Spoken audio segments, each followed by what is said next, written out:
Hello, John. Thank you for coming back to the show here. We're doing a live stream on YouTube and we're doing a simulcast on X Spaces. It's going to take a little while for people to get logged in here, but I'll also set up when you start talking. I'll also set up the live stream on my website. But John, thank you for coming onto the show. I want to remind the audience in the description box of this video and all my videos with John, please click the link and that will take you to his website. I'll put in the chat box the links also and remind the audience to go to his website, sign up for the periodical and the readings, and we'll discuss within the show what that exactly is, what the reading consists of. But welcome back to the show, John. Glad to be back. So before we start with what happened with my father, some of the people that know that he passed away on Thursday. But I'd like to do some admin stuff behind the scenes before we start that. Get to that. So you were saying that you were doing a show with. Can you talk about doing a show with Shatner at all? Well, no, well, first, yeah, I can't really talk about it, but all I can say is, I think I can say that, yeah, we went to Boulder and shot it. Actually, I was filming on that day, in Boulder, when your father passed, and I've been on the Unexplained before, and as people might know, it's the host is William Shatner, who's I think in his mid 90s now, and he's still going strong. So everybody kind of goes, "Oh wow, what did he say? What did he do?" And I said, "Well, how it works in the Unexplained at many shows is you film the show." And all the guests are filmed, and then that's all put together, and then Bill or Leonard Nimoy. I used to do a bunch of Secrets and Mysteries in the 90s, so I also had him as my host. And but we never meet because the hosts usually come into the studio and just do their spot lines, and that's it. But it's going to be coming out. I don't know when, but I'm pretty sure it's going to be coming out either in late summer or fall. But it was a really good interview. That's pretty cool, actually. One of the things that I remember as a kid, young, was the reruns in the '70s of Star Trek. Ah, And because they originally recorded them in the '60s, and then yeah. and I think we're 80 episodes or something like that. There were, I think, 72. '72, okay. So they So just made it to not be, they made it for reruns with that because right. of the third season. Well, this kind of prompts my other experience with Star Trek actors, which were direct. I was So you get a little preview because I'm going to write about it in my next April Hogue Prophecy report. It just has a little life relief given all the events that are going on. Um, Star Trek: The Motion Picture had come out in 1979, and it was interesting to see that it really had just freshly come out, so not a lot of people were coming to meet the stars or doing the big Comic Cons and stuff like that. So I went to Hollywood Boulevard with this little venue. There was only about 20 fans sitting with uh, Sulu Takei, Yeah. Persis Kambata, the Indian actress who played the bald Delton Ilea, Yeah. and then there was Bones McCoy, and there was also Scotty. Scotty was So, my so those four people, it was literally like a very intimate conversation because there were only 20 of us and then them, and it was a remarkable experience. Um, the So it just so happened that as it all broke up, and we were talking to everybody, and as it all broke up, DeForest Kelly, who plays Bones McCoy, was going the same direction down Hollywood Boulevard as I was, and it, you know, he's one of those kind of people. I'm kind of this way as with my celebrity. You know, I just talk to people like normal. You know, and he was just very open and not reserved. Oh, I'm too important to talk to this person, and he was just a wonderful Southern gentleman. And so we're walking down, and then I said, DeForest, I have an idea that I know which favorite episode is yours as well as mine from the first season of Star Trek. And so the first season of all of this.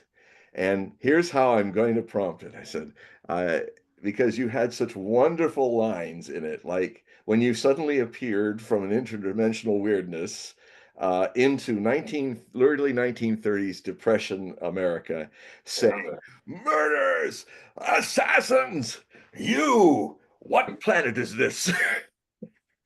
He almost fell over laughing. And we then talked about the great scene in the motion Star Trek the motion picture after Spock had gone to mind meld with V'ger, and um and how Kirk brought him back when the aperture opened of V'ger, and then the next shot is in the medical room, and he's talking to Bones. Says, will he recover? Kirk and Bones are talking. How is his brain? Well, he's had a real shock. And then suddenly you hear this laughter off camera. It's Spock, and he's laughing. And they come to him. He says, Spock. He says, Shatner, Spock, what happened? And Spock talks about, well, you know, V'ger, some of the fragments of his V'ger has in him the length and breadth of the knowledge of the universe. He's been traveling, you know, they're made of this planet full of intelligent, conscious machines. Unbelievable technology, he said. And he said, but Jim, um, V'ger's, he then said, they know everything, but he is searching for something that he can't tell it. He doesn't know what it is, and then um, um, William Shatner, Captain Kirk leans in. What is it, Spock? And then Spock grabs his forearm. This simple feeling, it completely he cannot understand. And then Kirk smiles. It's because it's not unspoken, but it's beautiful about love, about friendship. And then Spock says, and V'ger's looking for what? Said Kirk. Is this all? He's asking. Actually, is the line. Is this all that I am? Is there nothing more? And I was a year away from going to India and completely having a new life, going to my master Osho for the first time. And the if you've ever seen the transformation scene of it, when Persis Kambata and her former lover, who's the captain of, you know, I guess Kirk is the admiral on board, and they interface with each other and V'ger, and they ended up going into a completely interdimensional birth. And it was such a profound experience to see it. I just watched it again not long before, and it kind of ties into the other themes of this that we're about to talk. You know, this whole transformation. And you remember there's this huge orgasmic explosion of light, and the music's very, very impressionistic, going la da boom boom la da, and then you hear this boom, and out of the beautiful lights of the transition comes the Enterprise coming right at you slowly. And um it was movies have always been a really deep jump for me for my spiritual life. Arts have always been a real eye opener, an inner eye, the third eye opener for me. And so I was talking to DeForest Kelley about that scene, and he said, and then he told me about some extra part of the scene that was cut out, that he had these nice lines. And if you see the director's cut, that scene has been restored. He says, aren't we all in some way kind of just machines? You know, and anyway, I'm not telling it's so great today, but it's go see it. It's really wonderful. I think yeah, so death and transcendence kind of anyway, I said my goodbyes to DeForest Kelley and I went on. And so I'm going to write a story about my talk, my conversation with DeForest Kelley was, so that's just a little intro to it. Okay, so I had to reset the spaces. For some reason, it wasn't connecting. So now the spaces are working here. But we do have Mercury's in retrograde, by the way. I'll tell you, talking about retrograde. I mean, we- I haven't, I hadn't, I was so retrograde that I wasn't even aware that we were in retrograde until we entered the second week. so so yeah, I was telling you, John, that my father passed away on Thursday. So I just want to kind of give you the sequence of events because I think maybe we can learn something from it. Maybe we can get a conversation going with the audience here, and the ones that are going to be listening on Spaces. So we're live streaming on YouTube. We're live streaming on my website, the-studio-reykjavik.com, and also doing the simulcast on X Spaces. So if you do have a question, please type it into the chat box. I'm watching the chat box, and if you're on X Spaces, just ask for the mic and you can ask your question. But let's transition into what happened during the week here. So as you know, my father had ischemic dementia. He's been suffering from dementia for a while. So this goes all the way back to 20. Well, let's go where we first noticed that he started having problems. It was around 2018. He used to write a lot, and it was very detailed. The emails that he would write would be paragraphs. Many people that write an email is very short, right? But he would write paragraphs, very fluent. When he called on the phone, very fluent. But around sometime in around 2018, his sentence structure was starting to be shorter.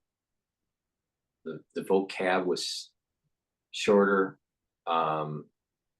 He would stutter on the phone. I noticed that he was having problems finding words. All right, so this is happening all pre-COVID. This is 2018. And we thought it was the beginnings of Alzheimer's. Now there's different types of dementia, right? There's dementia is just a broad category of many different types. Alzheimer's is a type of dementia. So fast forward to 2021. Between 2018 to 2021, it's getting worse, but you can still talk to him. He still understands, he still recognizes, he's still driving. He used to be at a because he was already retired. He used to work for free at a history museum. He was really into the Civil War and Lincoln, and he was the museum expert on Lincoln. So and he was even thinking about writing a book about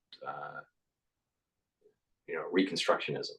He felt that area post Civil War was lacking in the scholarly research. True. All right, so he was getting worse. 2020 and 2021, the sentence structure was starting to really weaken precipitously, and he was stuttering quite a bit on the phone. Now, I'm doing my research on the TAP protein.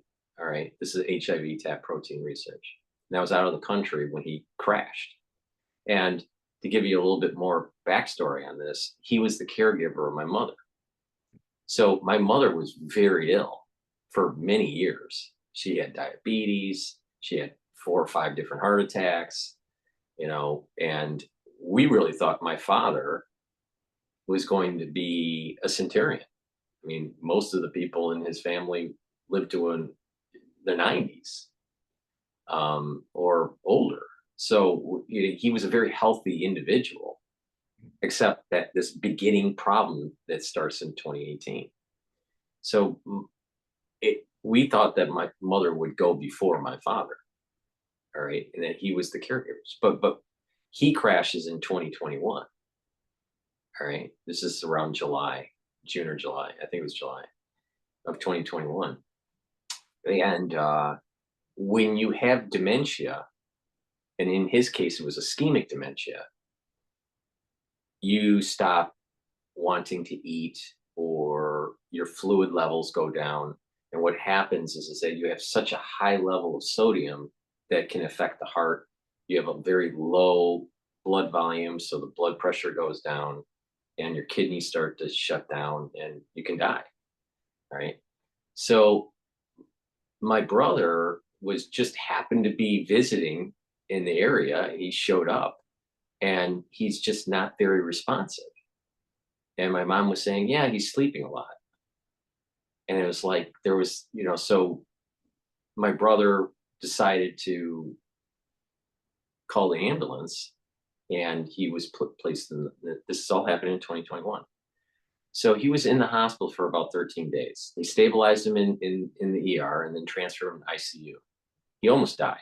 So my brother and I had the decision, should we put a feeding tube in or not?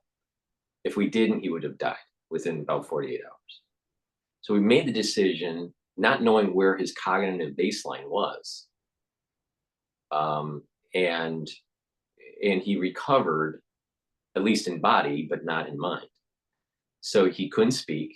At that time, we didn't know if he had a stroke, because in the early stages of this, we thought maybe he had a stroke because he wasn't speaking.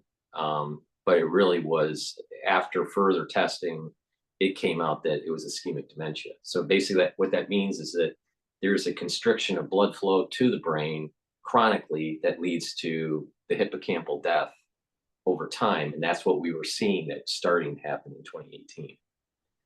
So it wasn't Alzheimer's, it was ischemic dementia.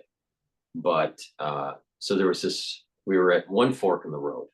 This is an important point that will resurface in 2025. So we're in this fork in the road, and what to do. Should we put the feeding tube in or not? So we decided to do it. He is stabilized, and we transfer him to a nursing home. Meanwhile, he was the caregiver of my mother, and she couldn't walk. She had diabetes. She was in very poor health. So we actually had to transfer my mother at the same time, because she kept on falling. She had very weak legs and had a hard time moving around in the home. So she had to be transferred to a nursing home too. So this is all happening at the same time with my parents. So most parents don't crash at the same time, right? So my mother starts to decline rapidly in the nursing home. So she's transferred in August, and she dies in January of 2022. So, and that was during the Omicron wave that happened, large Omicron wave. She contracted SARS-CoV-2 in the nursing home, but she had such poor health. Yeah. She had COPD, she had a weak heart, and fluid built up in her lung, and then it was too stressful for her heart, and she had cardiac arrest. So if we didn't do heroic measures in 2021 for my father, they would have passed within 12 months of each other, right? Less than 12 months, right? 6 months, really. And usually husband and wife, they usually go around the same time, about a year or so. especially if they're in poor health. So, so she dies in 2022 in January, and he's hanging on in the nursing home, you know, through all the way up, to 2025. Okay, so now he's declining and he doesn't recognize us. He didn't know that my mother passed away or anything. I mean, there's nothing there. I mean, he responded to music, which was strange. Mm. We, my brother would go and visit him and play Mozart. He seemed to respond to music, but not to anything else. And his attention span was like a dog or or a little kid. Very very short attention span. Food motivated, and somehow he was responding to music. Now, why that is, I'm not sure. But so I'm doing a live show in the morning, going over the news, and my brother sends a text message saying, "I'm at the hospital." He called, and and I didn't pick it up because I was on the show, and I saw this text message saying he was at the hospital. So I automatically assumed it was my brother that had like a heart attack or something, because his heart is kind of weak. So, so I quickly end the show abruptly, call my brother, assuming that he's in the hospital. Well, he was in the hospital for my father because my father crashed in the nursing home. So what happened is that he's been in hospice for he was in hospice for about 3 or 4 weeks. And in hospice, what happens is that they slowly reduce their food intake and their fluid intake. And he got to the late stages of his, dementia, right? So his body started to shut down. What pushed him over the edge was, in nursing homes, it's very easy, especially these dementia patients, to get pneumonia. So he had a left lower lung pneumonia, most likely from food particles. When they're eating, they're breathing in. When people don't have good brain function, you can easily get food particles down your trachea and create a pneumonia. Right? This is not uncommon in nursing homes, especially near the late stage of this. So the staff in the ER is like, "Do you want to resuscitate or not?" And my brother is very religious, and so it was, okay, use heroic measures at this point in time to figure out what's going on. So they intubate, and we thought he was going to die in the ER. So this is around 3 o'clock, 4 o'clock on Thursday p.m. And so, I'm getting ready to like fly out to Michigan, and in matter of hours he was going to die, we thought. So they stabilize him over some time, and to stabilize patients that have a very low blood volume, high sodium content, it's a hypernatremia. There's they give fluids, but slowly. And because he had such low blood pressure and very low pulse ox, I mean, he had a pulse ox of 60. He had a blood pressure of 50 over 30. I mean, he was about ready to die. So what they do is they pump him up with a bunch of vasopressors to get that blood pressure up and try to stabilize him. So they were able to stabilize him. And he's 81. This year he would have been 82. So they stabilized him in the ER, and they said to my brother, "Okay, all right, we're going to transfer him to the ICU, and we'll give you an update." So my brother went back home, and then while they were doing the transferring, this was during the change of shifts, and notoriously, when there's a shift change and a patient change to one department to another, they screw stuff up. So for whatever reason, his blood pressure crashed again because of the vasopressors or right concentration or whatever. So they thought he was on the verge, imminent death. So my brother rushes back, right?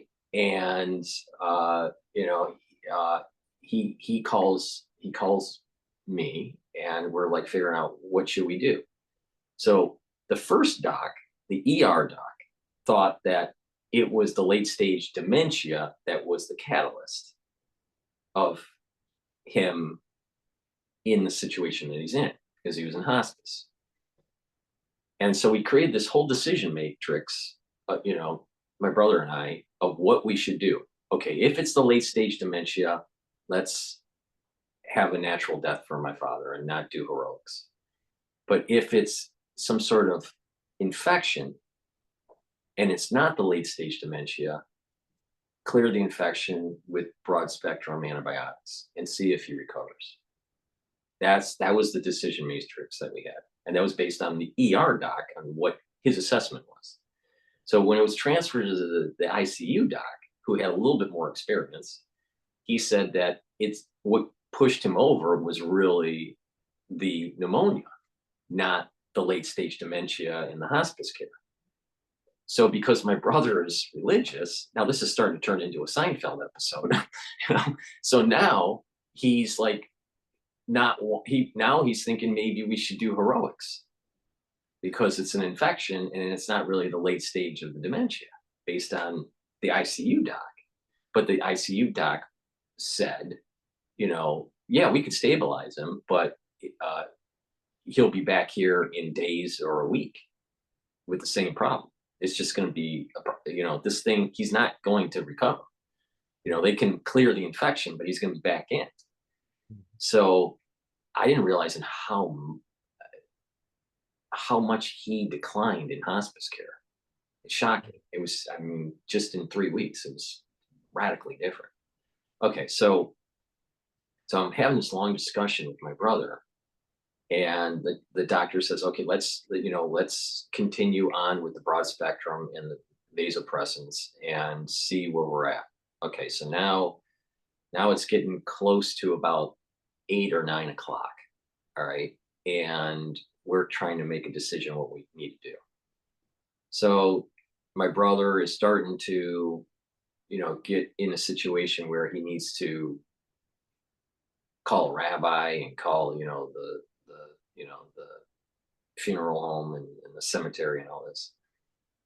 And he starts to stabilize. All right.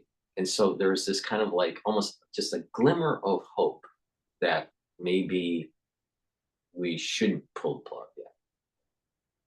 So now it turns to about 12 o'clock. So it's now it's midnight, right? And he is stabilized, but it's very hard to keep his blood pressure. They have to keep on pumping him up with these vasopressors. Okay. So my sister, who's in Texas, she gets on a conference call. I'm in New York. I'm on a conference call with my brother and with the ICU doc. And, we're going through this whole decision matrix of, should we pull the plug? Should we not? And my brother doesn't have any medical training. I have medical training. My sister has medical training. And my sister's very pushy individual, very pushy individual. And she was like almost pimping, it was pimping the doctor. Did you do this? Did you do that? What kind of medication did da, da, da, da, da. She does transplants. All right. She's a surgical tech for transplants in Texas. So the problem for people that don't know, if you have very low blood pressure and it has been sustained for quite a while, many organ systems are going to be damaged. And this is the problem that, yeah, you can do heroics, maybe stabilize the patient. They go back into the nursing home or in hospice care, but they're coming back because they have organ damage from the low perfusion because of the the low blood pressure. So we eventually, going around our, pluses and minuses, should we stop this or not? We eventually, all three of us, make the decision that the best thing for dad is to stop the suffering and just to stop the medication and let him drift off. So we all agree. So now this is like 12:15, 12:20. All right. And my brother's in the ICU. So he's getting ready to make the, pull the plug actually. All right. So he takes about 10, 20 minutes to get, just to get in the right state of mind. And what happens is that whoever's there, you have a bunch of staff that comes into the ICU room and with the doctor and the nurses, and the individual that's making the call, they'll ask, what do you want to do? And then my brother said, okay, we want you to stop doing the heroics, pull him off the medication and let him, drift off as peacefully as possible for him to die. So they do that, right? So what happens is in that ICU unit, usually you have all this telemetry like blood pressure, heart rate, all the screens. Well, they turn all that off. All right. And so you have these medication drips that will beep in the room. They're very eerie. We were talking about Star Trek earlier. There's these beeps. It sounds like this in the room. Beep, beep, beep, beep, beep, beep, beep, beep. And then it's silent. And then beep. It's like a random beep. All right. But my brother, in the background, you can also hear some of the other rooms doing the same thing. So it's like a corridor of death, in the ICU unit. I mean, this doc's probably, you're probably seeing 3 or 4 of these a night. So, okay. So I'm talking to my brother after I got off the phone, and he's doing all this with the staff to get everything ready. So I called back at about, I don't know, 12:45 or so, 12:50. And, I said, what's going on? But there was one part that I forgot to mention. So let me go back. Every time when you like tell a story, you like miss a little piece. So when we were making the decision at 12:15 to pull the plug, we asked the doctor, how long does he have? And he said that if we pull the vasopressors, we think that he'll die in minutes to within an hour. And that was a major determining factor on what to do. All right. Okay. So keep that in mind. Okay. Now, my father has a lot of fortitude. Right. So, okay. So, all right. It's 12:45. All right. And I called Joel and I'm like going, is he gone yet?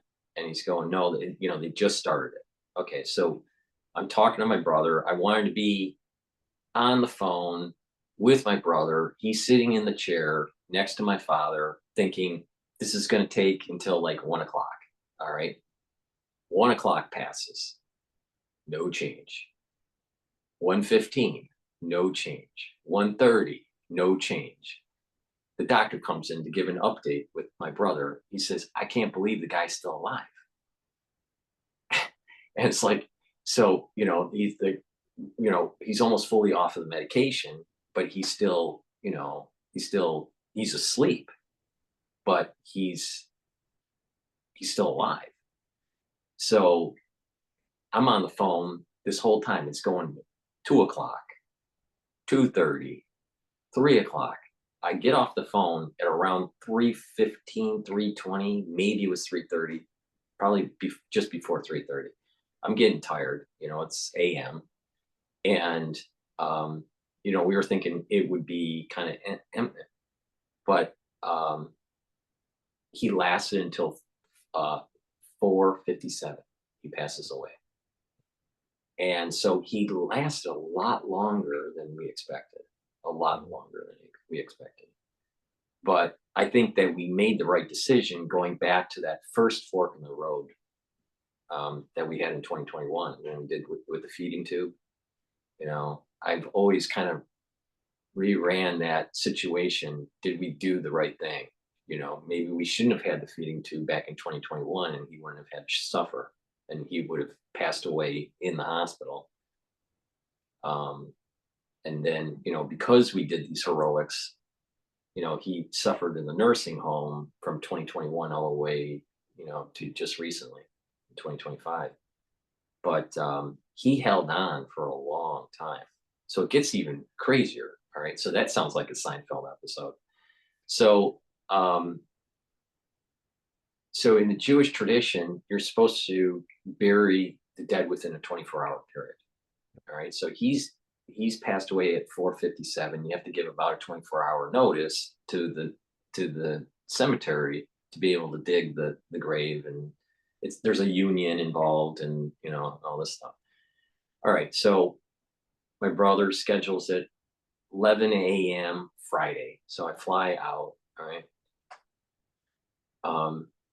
Fly that day, that night. I only had like an hour and a half of sleep. You know, I was just thinking about my dad, you know, the whole time. So I fly to Detroit and land at about 8 o'clock. So 8 a.m. I drive out to my brother's and then we go from my brother's to the cemetery. He doesn't live that far away from the cemetery. And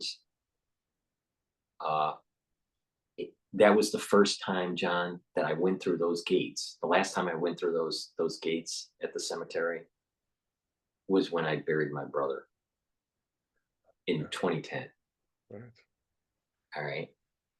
And it was just kind of like just eerie. It was just so like it just, you know, when I buried my brother, it was in the summer. It was July. So it's nice and warm, and it was just you know, the trees were, you know, they had the leaves, and it just this go around it was cold. It was like there was a different feel to it, right? And you know, I just there was a kind of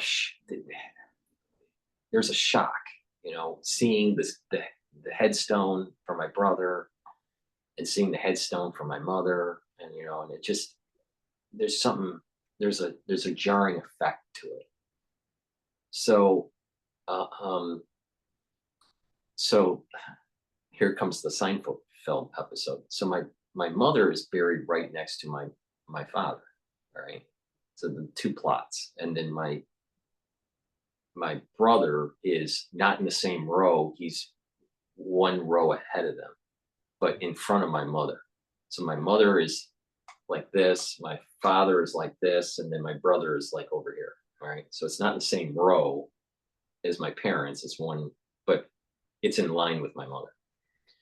So uh so there's this cart that has it's a Ford tractor. It's an old Ford tractor with this, you know, um, bay that's in the back that can tilt with a bunch of dirt, right? So in the Jewish tradition, we fill the grave with shovel by hand. So I filled my father's grave with my brother the whole way, the whole thing. Wow. So I'm a little sore from that. But the thing is the tractor, they put boards down and they dump dirt, and then you shovel the dirt into the grave. Literally, the tractor was on my mother's grave with the dirt. It was so weird. It's as if she was part of the burial with my father. Yeah. So we're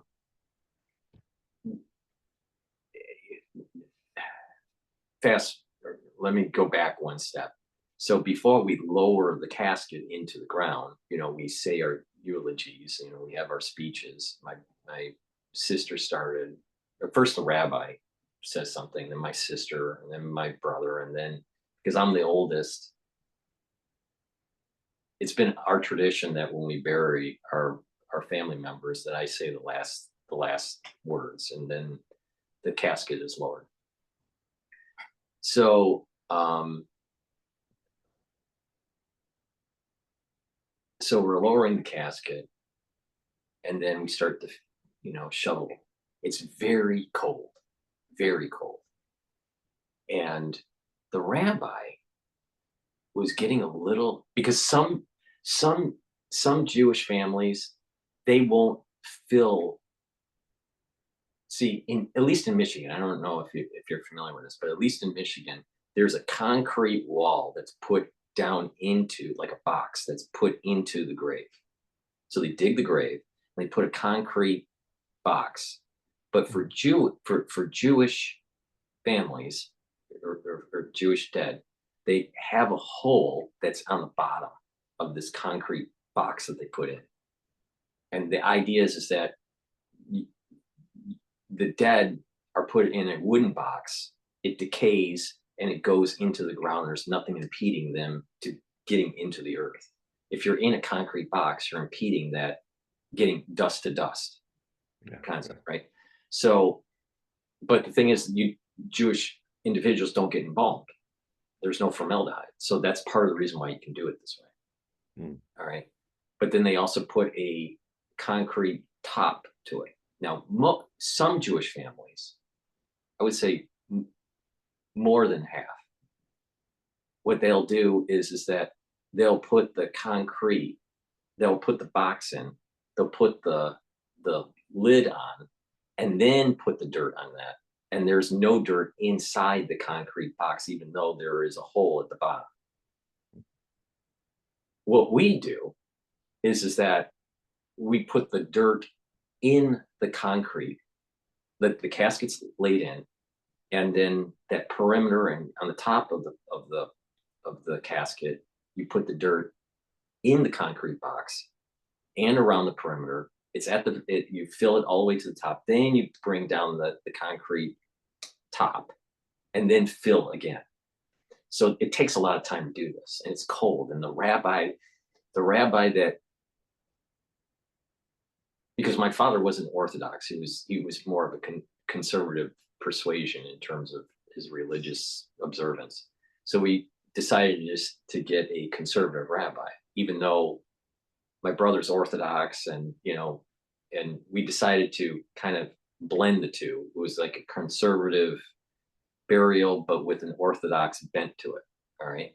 So you could tell that the rabbi was getting upset, that we were taking so long because it was so cold out. And give him a shovel. It got to that point. There were literally 4 people doing it. Most of the shoveling was myself and my brother. But you're shoveling that whole time. Your heart rate's up, and you get out of breath. And so my brother's rabbi and the officiating rabbi was there. All right, and they helped a little bit, like 3 shovels, or maybe 4 shovels, and then they stop. And then, for more shovels. Yeah. So there were only 2 shovels. And so the rabbi wanted to just dump the dirt onto the grave, which is like a major no-no, So we were like, nope, that's not going to happen. So we just did it, and it took time. And then, we did it the right way. And then we said the prayers at the grave, and, and that was it. But, so as we were doing the shoveling, at times they had to tip the back, so we would bring the dirt down onto the boards that were on my mother. Right? So as the tractor was moving backward, it moved the plywood over the grave, over my father's grave. So it was overhanging. So we had some problem being able to get the dirt under the overhang. So they had to pull back out. Eventually we get the dirt off. We put as much as we could in. The Ford tractor moves forward, and then we lift the board up, and we're finishing up filling the grave, right? And so my sister goes, Paul, you're stepping on your mother. because I had to step on my mother to get to the dirt to be able to, I know I'm stepping on my mother, but it's just so, it was kind of comical in a way, you know, right, right. I just, so, but that was the journey. That was that was the journey of this. And, I'd still feel like I mentioned earlier today to people, and I even said this during the funeral. I feel this is the first time where the parents are gone. When you're the firstborn, there's never been a time that I didn't know my parents, weren't around. There were at least one parent around. So this is the first time where both parents, even though my father mentally was gone in 2021, you know this is the first time that both parents are physically not in existence on how we define existence, you know but so it's a weird feeling where I kind of lost my foundation in a way, or I also used the term I felt lost Mm, with the passing of the parents. And what do we do? What I mean, I know intellectually this will pass, and this is, the grieving process will make it easier and all that. But it's just it's a weird place to be in. yeah, yes. So, and that was the journey. But he held on. He just held on, and talking to my brother on the phone, when he was sitting in the ICU waiting for my father to pass, which should have been in minutes or an hour at least, and it took a lot longer. Um, and just hearing those beeps in the background, these random beeps from those machines, it was very eerie. Late at night, I think that it would probably be a different feeling if it was during the day, but this was late at night, and that's where it kind of like death hovers in ICU is at night. So that's that's what happened. Wow. So it was a journey. It was a big journey, from a long Yeah. journey for my father. And we made a decision in 2021 for the feeding tube. I really wish we didn't do that. I but think but it gets here's the other part of the story. Because of how religious my brother is, he would keep on doing the heroics in that case. So it was like this. It was meant to give suffering to my father in a strange way. but Wow. but I do regret that in 2021, that path that we took. I think that was the time where he should have gone, and he would have gone with my mother in around the same time period. Well, it happened. I was a caregiver to my mother for many years. She had Parkinson's and a bit of Parkinson's dementia as well.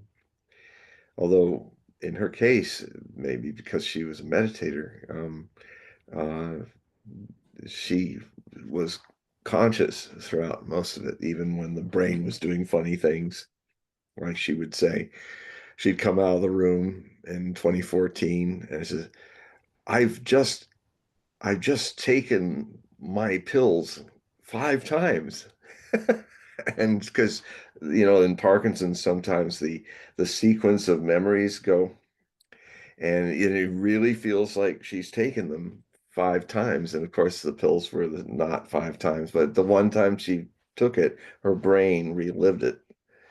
And of course, yeah, the doctor, the Parkinson's person we had was, I won't mention his name, of course, but he really felt like he was just ready for his retirement and didn't care.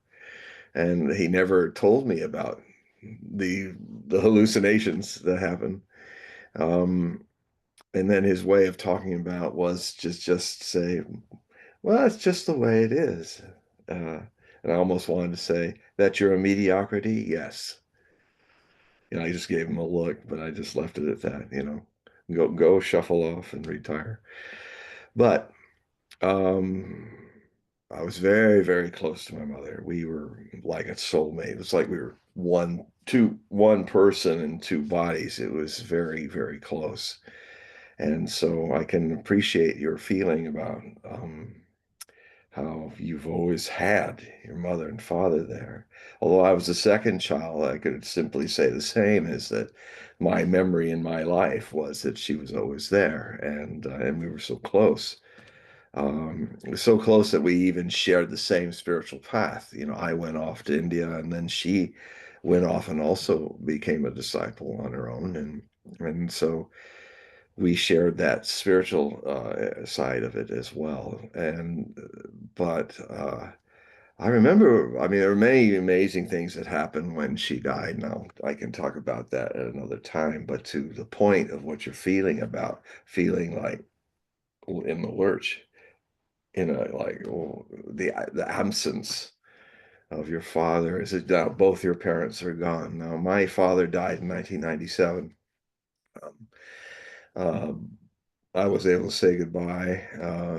It kind of came an unusual way. He was down in California, and I ended up my brother's van. He was in the front seat, my father's. I wrapped myself in his lap. I got up into his lap and wrapped myself around him with my mouth next to his ear, and I said, "I love you, Dad." And he said, "I love you, son." And then I just, as the things I do, this medium thing, I just said, "Goodbye." I wasn't even thinking. I just watched myself say goodbye.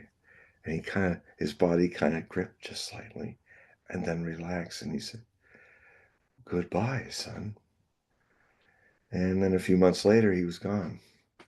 So, but with the mother, it was much bigger. And when she had passed, it was amazing. One of the most miraculous, many things happened quite miraculous about it that I never anticipated.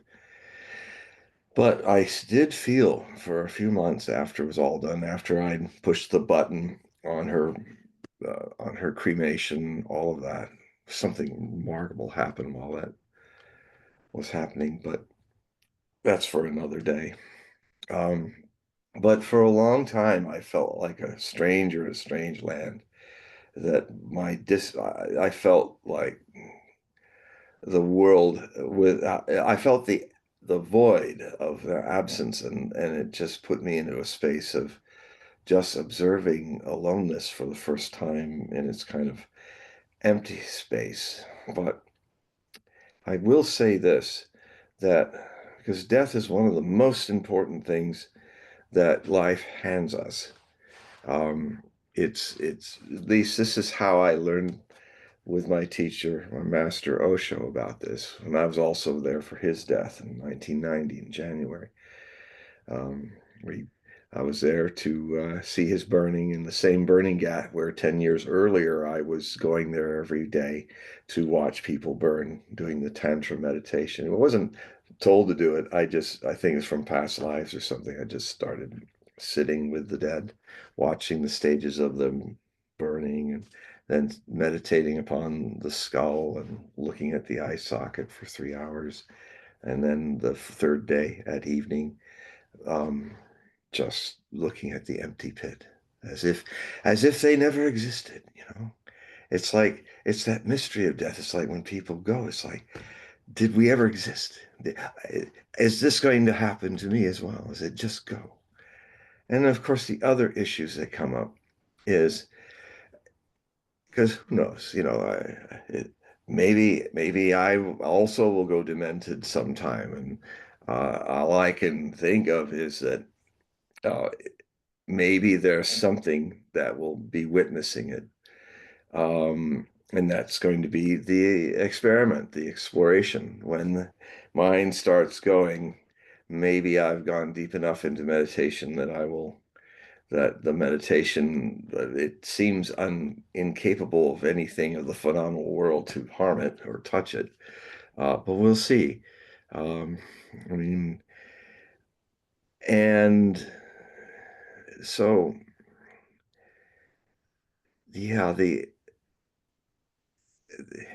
well, of course, it's the mystery when dementia happens. What is somebody really suffering? That's the other question. We haven't. It would be interesting if we could somehow discover if the person is in there, because I'll tell you a story about somebody on the Oregon Commune Ranch. There was a mother who was one of the disciples, and she was also a disciple. Her name was Joyce, and something happened to Joyce, and she just we all thought that she had some kind of stroke and just was kind of out of it. So she could still walk and eat and do, but she needed somebody to assist her and all. And I noticed around the commune, everybody was just kind of looking at like what people would laugh at somebody. And Joyce during discourses when Osho was just we'd come in just maybe 10 people at a time when he just started discoursing again in 1984. I mean, eventually it was a whole thousands of people, but and some people had told me that Joyce was always there. Osho wanted her to be there every discourse, and that it would happen sometimes that Joyce would just fall off her chair and you hear a thump. She'd be okay, but and then some people were joking about it, but the general feeling was that people thought, well, she's just gaga. But I had this unexpected experience, where she looked at me and I looked at her, and then I realized she was in there, totally in there. And she couldn't speak or communicate, but she knew that I knew. And, it was just that, my God, Joyce got enlightened and it busted her brain. But she blew a gasket when she got enlightened. There was an enlightened being in that body. And so it was it was quite an epiphany to see it, because it just was there. I went, my God, Joyce is there. She just can't come out and talk or anything like that. And that's why she's kind of looking around at everybody like this. And then what happened years after the ranch folded and the commune was destroyed by the U.S. government? The I heard from her from her daughter, who well, anyway, she said that she was in a home in Britain. She was English, and then one day she got up out of the bed and spoke. Hadn't spoken for years. Says, I want to go home and sleep in my bed now. And they went, summoned her daughter and everything, and well, okay, they took her home. And she got into the bed and smiled and folded her arms and left her body. So it's hard to know um, what if to what extent it's time to let go and time to pull the plug. Uh, when we were in that decision matrix, John, maybe you know this already, but in Judaism, typically there are three times of prayer: morning, afternoon, evening. But then there is a midnight prayer that is actually goes all the way back to like King David or something like that. And so it was almost as if, and I was telling this to my brother the next day, or that later that morning, I should say. It was the same morning, but it was just later in that morning. But um, it was as if there was like three angels, all right, during the midnight prayer, and we're talking to the executor, which is the doctor, all right, and the three angels, myself, my brother, and my sister, and we're all debating about should he live another day or not. And we're going through this decision matrix. Should he suffer? Should he not? Is it, is it late stage dementia? Should we try to fight the pneumonia with, and so there was, big discussion about this. It wasn't like a fight or anything. It was just like, what's the best thing for dad? and 2/3 of the angels have medical, background. So, it's a little hairy there. But the thing is that um, I felt as though there was like kind of a meditation or a prayer, or through this discussion, there's this is what happens in is what happens in heaven, or whatever word you want to use, when certain thing when there's an execute when there's an when there's an execution, or an of an edict to happen. There are angels, or there are a group of individuals, spiritual entities, that are debating, and they're debating about the if one path should happen or another path should happen. That was the feeling that I had with this Mm. whole midnight discussion that's going on about, should we pull the plug on my father or not. And the executor is then, the staff, the doctor and the nurses, doing pulling pulling the medication, the vasopressors on my dad. So, but yeah, it was really a weird. It felt almost spiritual what was going on. It's so late at night. Now, when you are stressed, emotionally stressed in that late at night, there is kind of like almost like this. You don't feel like yourself. Mm. It's almost like, in a way, what happened was kind of spiritual. In Mm. a way, you're tired, so that kind of brings down your consciousness a little bit. It open or maybe it may opens it up. Let's say that, it Yeah. opens it up. But there's this debate that's going on with the kids, you know, Yeah. to let the father go or not. And it's such a late hour, that midnight hour. It's just very eerie, you know. It is. It's also And it was through this conference call, through the iPhone. It was this, the FaceTime audio. And so it's through airways. It was through it was through space, and there was this communication from three different areas of the country: Michigan, New York, and Texas. Mm. Right? It's just a very, I don't know. I felt that there was a spiritual element with that whole making this decision in that midnight hour. Death is an opportunity. Death is the climax to life. Death, when I wanted to kill myself in 1981 after coming back from India, the new minted Swami, and I realized I really couldn't fit in the world. And I think I talked about this earlier about how um, when I decided I was going to walk off the cliff, I stopped because because I was really going to do it, the situation had come. I had this experience of death and life meeting in such an incredibly intimate way that it was like the coitus of life and death, to use a tantric term. And it was so mysterious,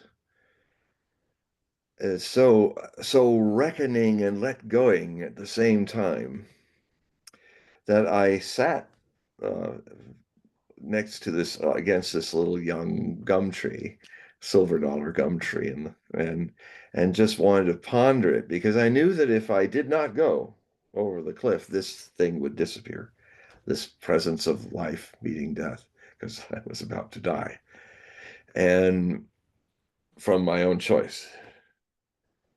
And so I sat there, and then what happened was there was this electric shock that came from the roots after a few minutes and threw me forward into the crabgrass. And then I cried myself dry, literally cried myself dry, gullo. And then I heard this, and it was I looked over my shoulder, and there was the little silver dollar tree going. Tss. and the sky was full of incredible cirrus clouds dancing silently, guided by the music of silence. And over across the Santa Catalina Strait to San Pedro, California, I saw Santa Catalina Island trying on a new dress of mists. And the whole thing was that the unlovingness that I felt of being back in the world was gone, and what I was missing was how incredibly existence loves all of us. The divine loves all of us. The divine has created each of us equally unique. Never will come again, this uniqueness. And that's also what we face in life. Maybe we don't have words for it, but it's like never again will such expressions of the eternity come again in those forms. But the eternity that sparks in me sparks in you, sparks in everyone. The source of the divine is undying. It's never been born. Therefore, it never will die. And that divine, call it God, call it source, call it Yahweh, call it Brahma. These are just the names that are part of our transitory appearance, this great creation that existence is the divine's great play. And so, it's all of these. So there's always an opening. There's always an opportunity for those who were birthed by our parents to experience that, or losing anyone we know, is to experience that uh, in little drabs or in a big shock, like it happened to me, this meeting of life and death. But when I was burying my brother, so back in 2010, that felt like a bomb, like a nuclear bomb went off. I mean, I the grief and the suddenness of it, of a younger brother dying from a heart attack. Mm. Now, that was like one side of the spectrum. Sudden and just pure shock, right? Now with my mother, she was in ill health. She was in the nursing home. I think she was transferred in August. And then, she dies in January, right? So, it was relatively fast compared to what happened with my father. And it was expected because of her ill health. What was shocking about it is that what kicked her, her nickname was within the family members was Darth Vader, because she had the COPD and she, she couldn't breathe very well, and she, we always, and she just wouldn't die. I mean, she had this COPD thing going all the way back to like 2000. All right. So she had COPD for quite a while. So Uh-huh. she literally was like Darth Vader. You just couldn't kill her. So, Luke. so I just like, so she's just like, but we knew because of her ill health and the rapid decline that she had in the nursing home, that she was going to die probably within 4 months if she didn't contract COVID. Right. But it was still shocking. And the part that was shocking about it is, one, it's a parent that dies, Mm. but not just that, how horrific the death was because of the COVID problem with it. So it was just ghastly, but just, I still have Mhm. like nightmares of what it looked like. Right. All right. So, and because of that, I kind of just want to be in a peaceful kind of environment. I don't want to see death. I don't want to see people sick. I just want to be in a peaceful environment. I know that sounds like running away from something, but I just don't want to see death anymore. All right. So she's like in the middle where you kind of expect it, but it's still kind of bad. Right. And then I'm like, on the other side of the spectrum is my father, where he is in a nursing home from 2021 to 2025, and his brain's gone, or what we think is gone, Mhm. right? And he's just not responding to stimuli other than food and music. But he he drifted away because the way the medication is near the end, they put them to sleep basically, and you're basically, what happens is your heart gives out because of the lack of blood pressure. So you go into cardiac arrest, but you don't do chest compressions, and but they're asleep. So they're literally snoring themselves. Literally, he snored himself to death. That's what happened with my father. So he literally snored himself to death. But so it wasn't fast, like my right, and it was expected because we pulled the plug, right. So it was kind of it was like a drift away, a slow drift away. Now it was a lot longer of a drift than we expected. We thought it was going to be minutes to an hour, not 4 hours long or whatever. But the thing is that you had these three different types. I Mhm. would say the most shocking, the most like catastrophic was what happened with my brother. With my father, it was a different feeling. A lot. All three of these were like they had this little different component to it. It's on a spectrum of like how death happens. So I yeah, I am being overcome with a question, and I would you like me to draw some cards about this situation?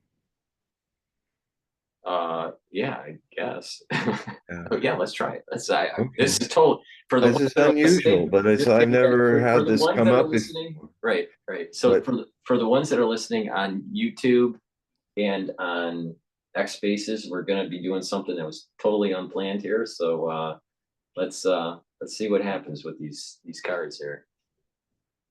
yeah, it's just kind of As long as you don't say and the I gotta other say full spectrum again. disclosure, everyone, I've never done this before, but this is just building up to so I'm going to pull my Osho Zen Tarot deck, which I use in my readings. Bring it in here. And I just and I don't even know what for or what is coming, but the cards will tell. As long as it's not my mother coming back from the No, no, dead. this is no, no, it's not going to be a medium issue. It will be Because she might have been upset that the tractor was on her grave to bury my father. just tell her Seinfeld.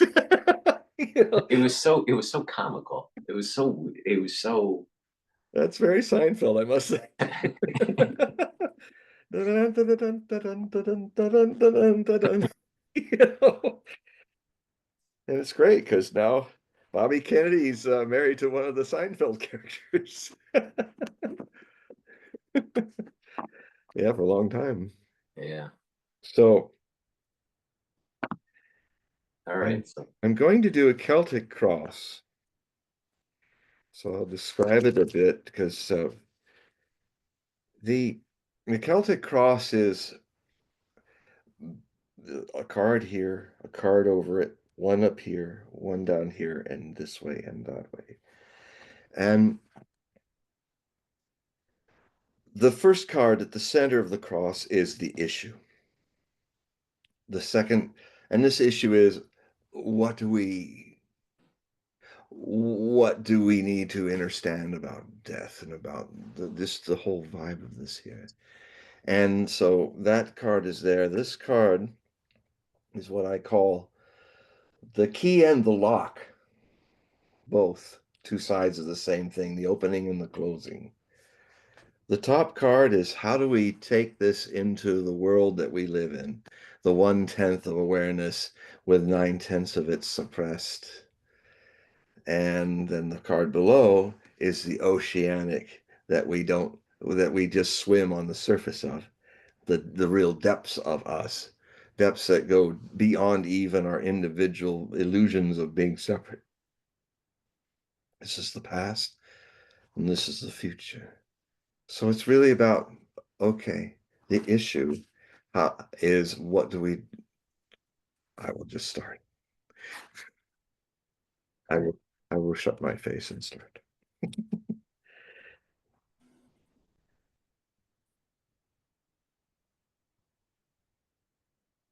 The issue is ordinariness. It is ordinarily as much as we live that we die. And this is like this farmer in nature, kind of in the British countryside. And the thing is that, oh, there's a card behind it. This, this is interesting. There's ordinariness. And then there is the source. I was talking about the source. It is ordinarily that we are always the source, living or dying. So let's move to what does that mean? More illumination from the world of the 1/10th consciousness, the horizontal world, the world where we are trying to get here from there. We're trying to not do bad and be good. We're constantly this, that. But the consciousness is like watching these cards. It's seeing this and that happening, but it's neither this nor that. The question then is existence. It's interesting. We're coming up with ordinariness, the source, existence. So here's a person naked in a little like a fairy floating in the vastness of the sky, the universe, with no boundaries of windows or horizons in the way. Wherever she looks, it is the same infinite existence, and it shows us signs, the comet, signs of the oceanic.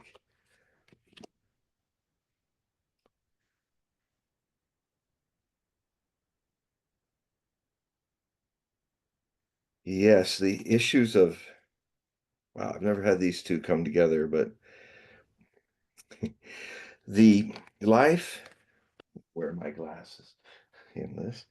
Life, the two cards that came up is the burden and stress. So these two. The Now, burden and stress. stress, yeah, yeah. Now, in this one, there's a person, supercilious person here, overdressed and all, and we are the person carrying the log. This is what this is right here. It's a log, and this poor person is carrying them. And it's sort of the things that happen where there's big, important people in our worlds, but we carry the burden of them. So that's one way this is coming. Kind of the dramas of life in this regard, having to serve others that are exploiting us. And this is about trying to get it all together as a one-man band. And this guy's a one-man band. He's got everything, all the symbols and everything going. But this carnival actor has a wise old monkey who is just seeing the inevitable happening and is merely standing there with the needle, knowing full well that in the next instant, the needle is going to pop the balloon and the crash happens. So, so that is what, so that is what these two say, and what unites them, because this is about the crash.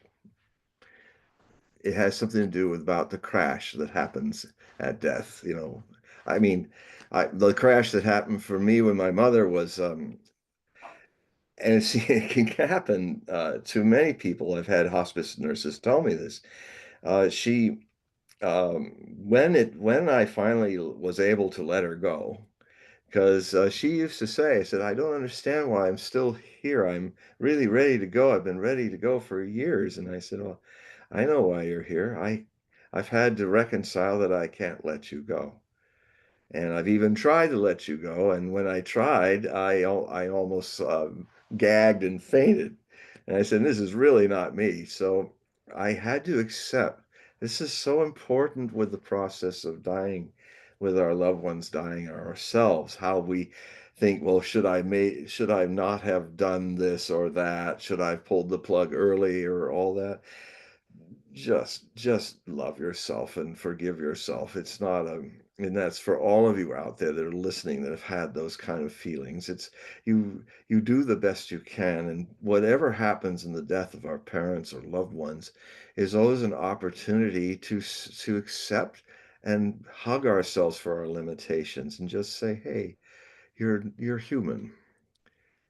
Just it happened the way it happened. You might have regrets, but it's over now. Move on to the Well, do next. you think that the stress and the burden goes beyond the death, or do you think that or do you No, think the it's stress just and the burden is about life. It's the culmination of ending life in some ways. This is at least how this is expressing because the stress card and the burden card is, life is full of stress and burden. People exploiting us, we're trying to lift that log and go as far as we can.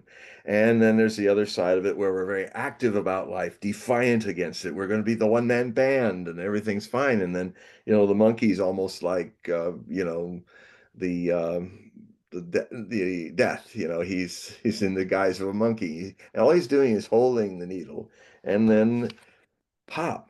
All the stuff that we're doing goes boom, boom, boom, boom, and it's all done.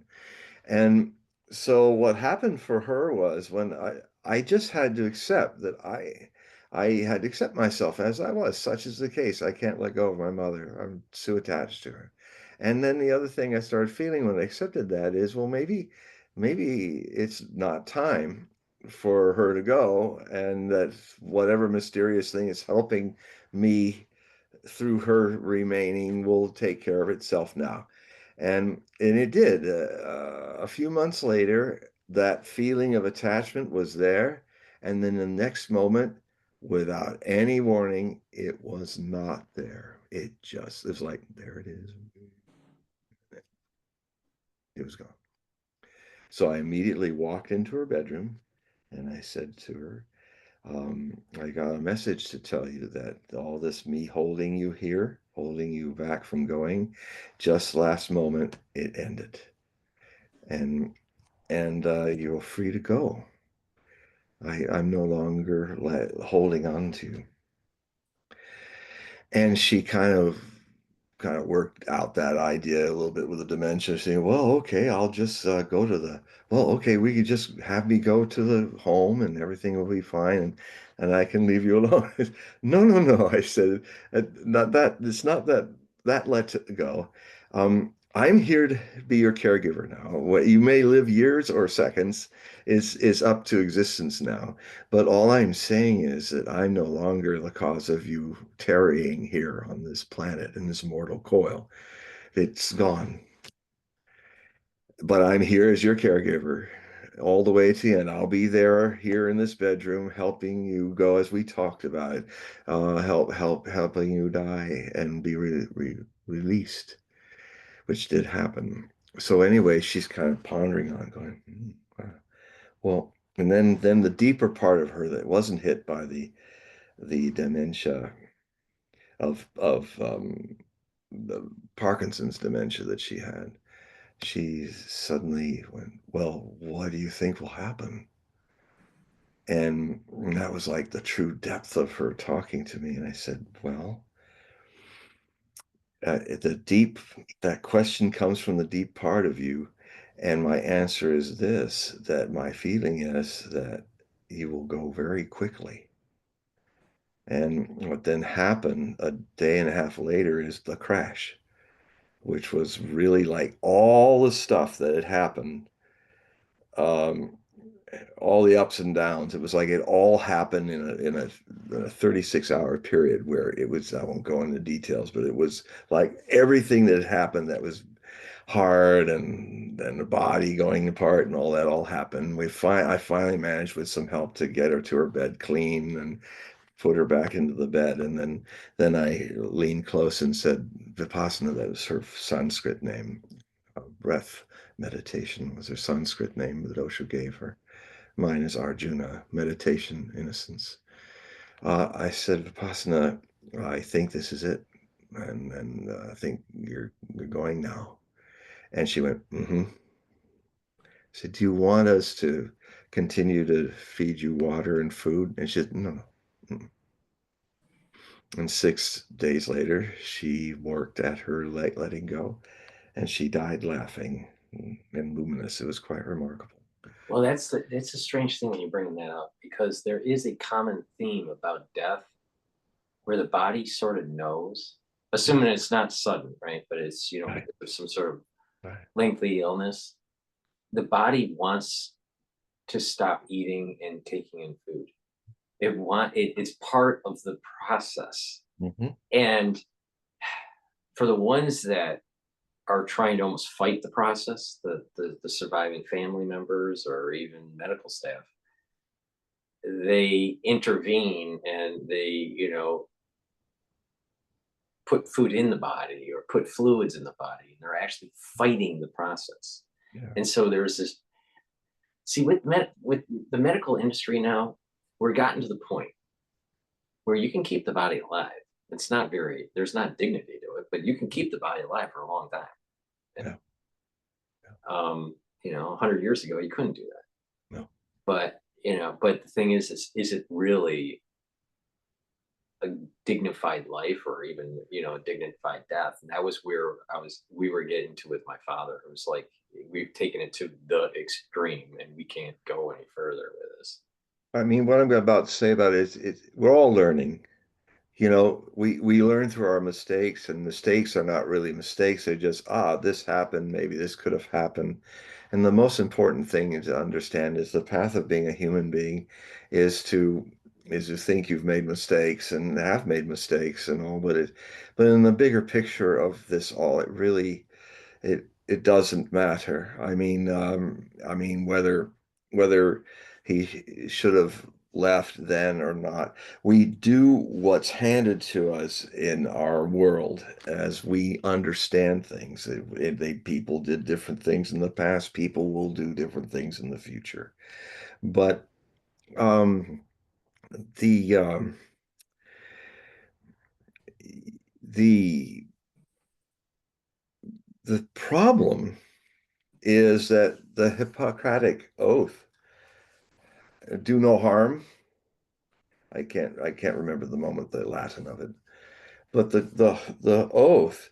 We forget that Hippocrates lived in a time where death was common, and back in ancient Greece, where I mean, I remember Ray Bradbury said this to me once when he was lecturing and he was telling us. Um, that he was talking about how certain drugs had come in the 1920s and in the 1930s, but everybody's family had almost, if you had a lot of kids, there was going to be a kid who dies or something like that, or people died suddenly.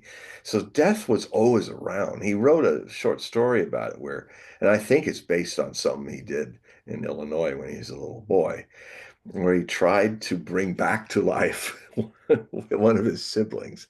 And of course he got spanked. I mean that's the mistake that the father made. You're getting crazy and spanked him. But it's a short story that I think is quite autobiographical about his sister. I think it was his sister who died who was young. But we don't have these kind of experiences in the United States. I know my first encounter with death was not losing a little brother or an older sister or something from rheumatism or God knows what. It was the loss of a cherished pet, but it was very profound with the cherished pet. This cat I had, and when the cat, no, it was the dog I had. Sorry, that's another one. Um, and I remember I was so inconsolable. I was just sobbing and sobbing. And at one point, family was going off doing something else. And I laid in my bed and I felt that I was going to die of a broken heart. I'd got to that point where I think I might be going. And then this golden light came out of the wall and hovered over my chest. So I think I was breaking my heart. And then it went into my chest. And the crying immediately ceased and never came back again. And then the golden light went off through the window. Some guardian angel, something.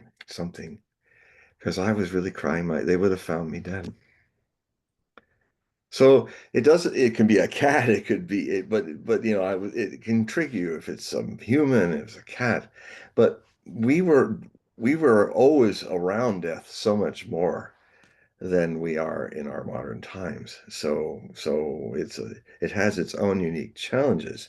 Now, in the middle of that, my hands were moving and pulling cards. And if we look at these two things because this is a reading for all of us that I'm doing here. It's collective. It's about death. It's about what do we do with it?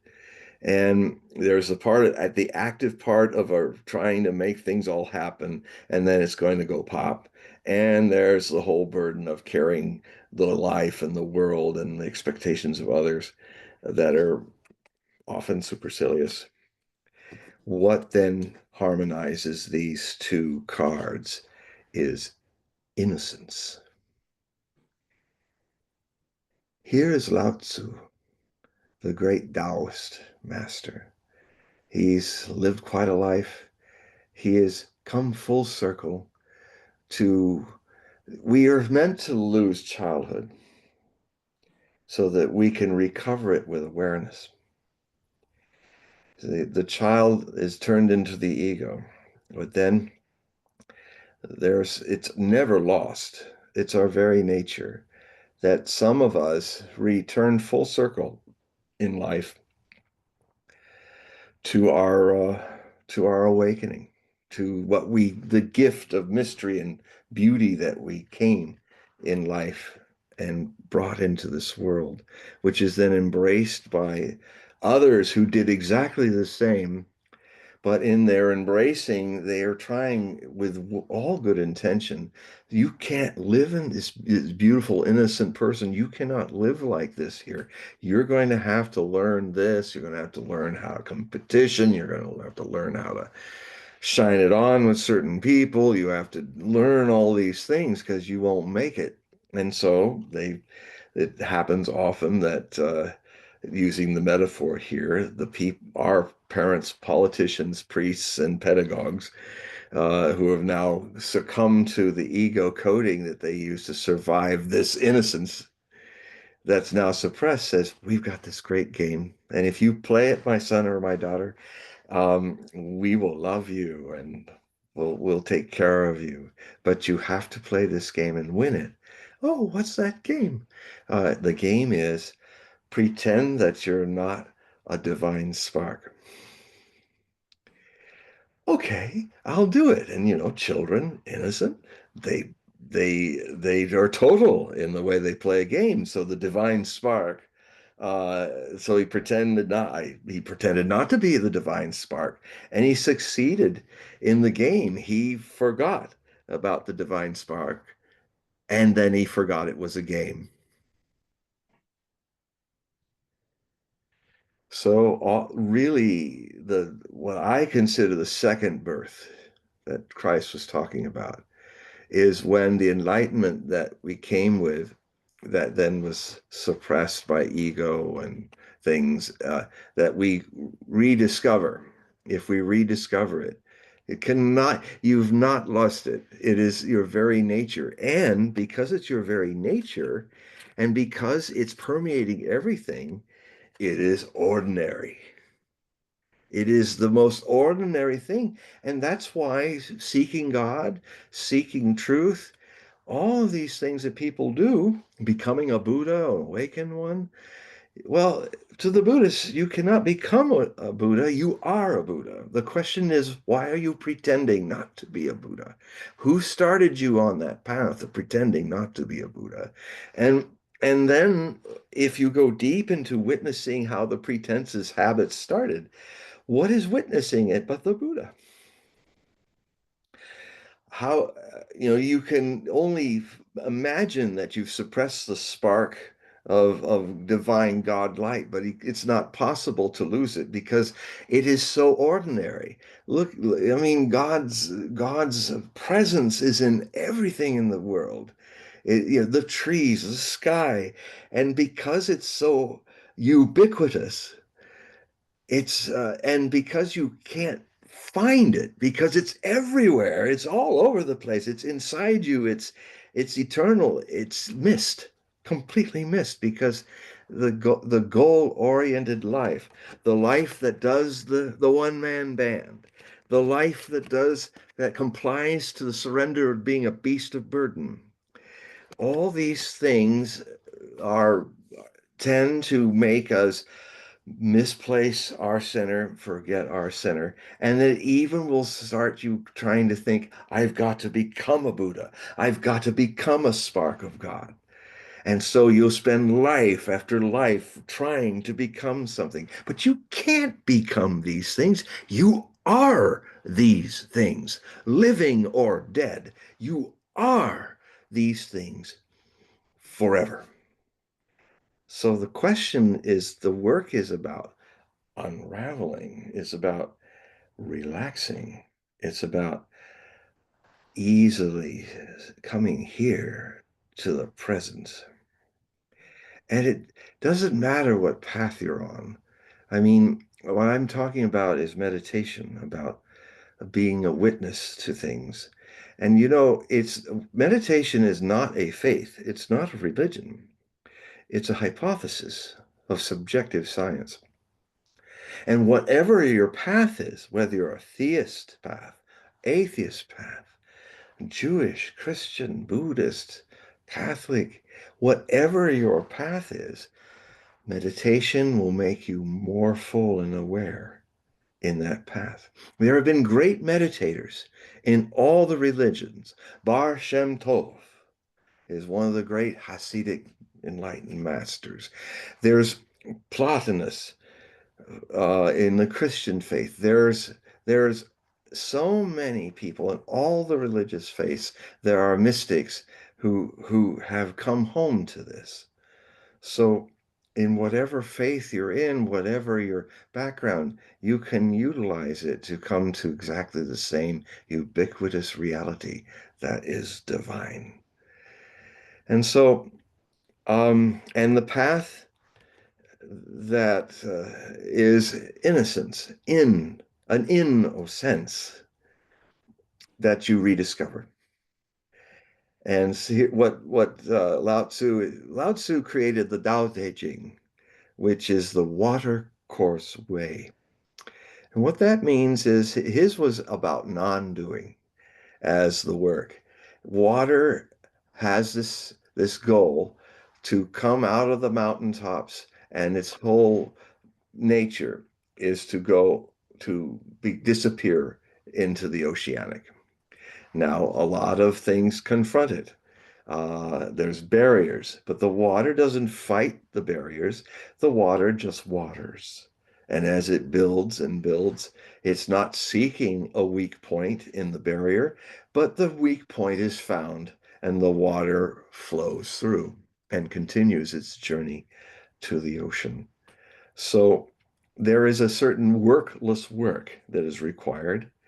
And it's there in all religions, even in the case of Francis of Assisi, he's raking the field with a fellow monk, and the fellow monk uh, stopped raking and kind of held his rake on the post of his rake. He said, "Francis, what would you do if you knew that the world would end in a half an hour?" Francis just kept raking, raking, and then he looked up and stopped and said, "I would just keep going on raking."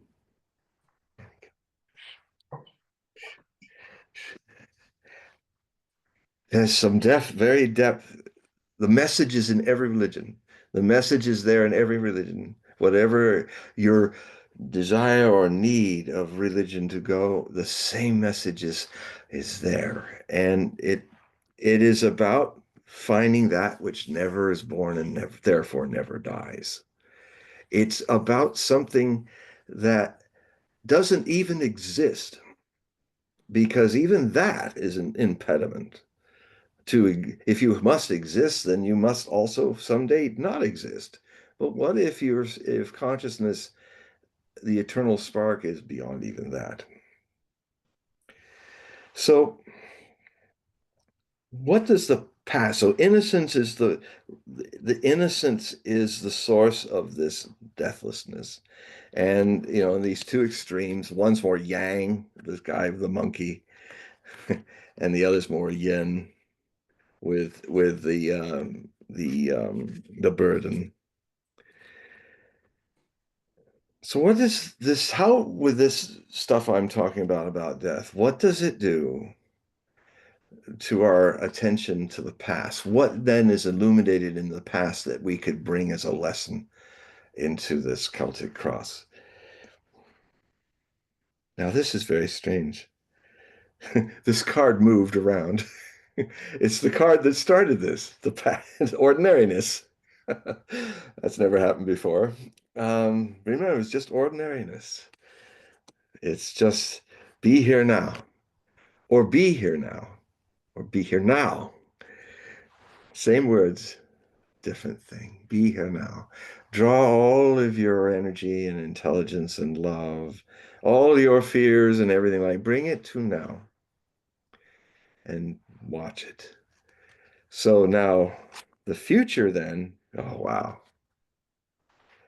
the future for all of us. Remember, miracles happen. Life can even sprout from a dead rock. Courage. Have courage. Life is miraculous. Even if you feel yourself to be deader than dead rock, you are not. I want to hear something really weird. So when my sister and I were debating about pulling the plug on my father, this is during this midnight discussion, right? And the doctor was talking about the perfusion issue with the low blood pressure. And because my sister is in transplants, so she knows all about, the importance of perfusion of organ systems. So she's having this argument with the doctor.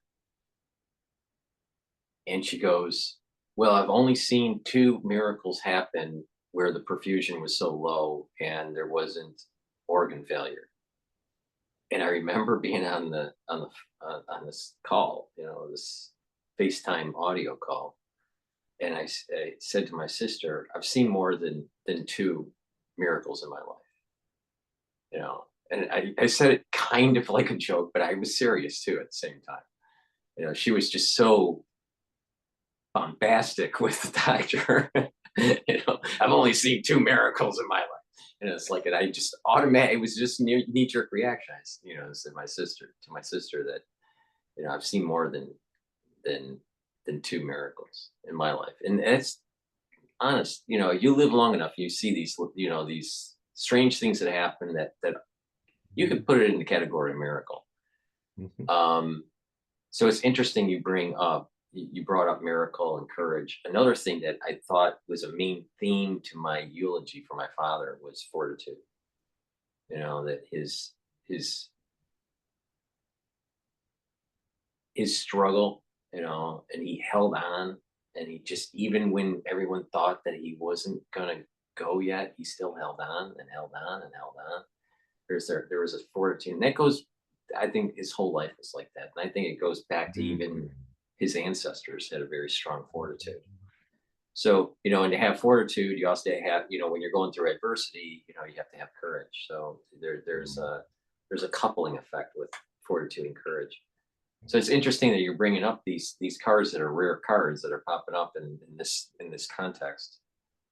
I feel as though I'm going through tumultuous times, John. I really do. And I was talking to my rabbi recently during Purim, and I told him about 3 weeks after Yom Kippur for this year, I've, there's been things that have been happening that just aren't going smoothly, that are over and beyond the normal course of a year. This is a bad year for me. All right, in a lot of different dimensions, but and I just feel when you pulled out that burden card, the stress has not ended with my father. The stress, I'll tell you, the stress and the burden is just beginning. And I feel as though, I have several months to get through the other stresses that are, part of this year, the Mm, burden, mm. um, and that it will abate, but it It just, will. but I'm going through it, and Yeah, you're in the middle of it right now. But this too shall pass. this year sucks. This year sucks for me. Probably in your astrology, you're probably having some kind of a major return, or maybe a square of your Pluto by Pluto, or I don't know. But I mean, I had a year like that in 1992, and I could equate it to um, Pluto was transiting in the sky, and it was squaring for a very long time for the whole year. My natal Pluto, which is death and trans, death and resurrection kind of issues. And I almost didn't make it through that year. Um, and I was in prison because my first publisher had, who's since passed, so I talk about it. I won't mention his name, but he got me through the door with my initial best-selling book, Nostradamus and the Millennium, but he embezzled my royalties. And And so my agent and I were fighting a long time to get the royalties back. But what he was doing was he was producing books that looked like the first book that I had written. And they looked so much like it that I was getting letters from people saying, "Why is your first book so great and this new book is terrible?" And I went, "What do you mean?" And then I realized, I mean, don't you read the author's name? It's not my name, and I didn't write this. And so what my agent once said to the person that was his go-between from the other side he says, you've really got this guy, John Hogue, coming and going. You've got this whole publishing house that's publishing books, Nostradamus books, and basically trying to crowd the market with them. And basically, he's got a whole publishing house that's working to destroy his career as a writer. So talk about injustice things. And then what also happened was that these people decided that I got a letter from them where they all signed it, everybody. And these were all disciples of Osho, and they all signed it. And they basically said the argument was by the publisher, it was also Sannyasin, is that we need this money, your royalty money, more than you do. What?